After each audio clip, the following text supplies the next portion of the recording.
Molt bon dia a tots. Ja heu vist la roda de premsa oficial, ara va la de cachondeo.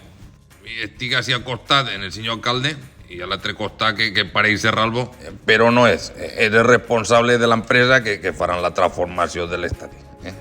Li diuen César Azcarate. Azcarate me pareix un bon consell, jo fem molts anys així al Club Karate Villarreal, però bueno, la gent que faig el que vulgui, que faig karate, futbol, peces com el senyor alcalde que està bragat o el que els isca dels ous.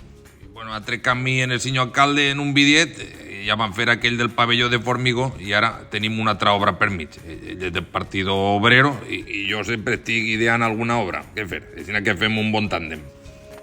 Hola a tots, assistic, no podia faltar i és que no hi ha res que em faci més goig que eixir en un bidiet amb el Tito Roig. I aprofite l'ocasió ja que comencen les festes de Sant Pasqual el divendres, que sé que hi ha moltes ganes, però intercaleu alguna aigüeta de quan en quan o caureu llargues tesos.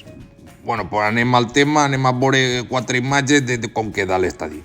Ahí teniu, com dia fa poc, tot hechaet, un estadi espectacular, ara acabar ben redonet, en aquesta casa cantonera que no volia vendre, que estava falcat ahí com un cabiró, ja ho tenim, i els asientos més amples també.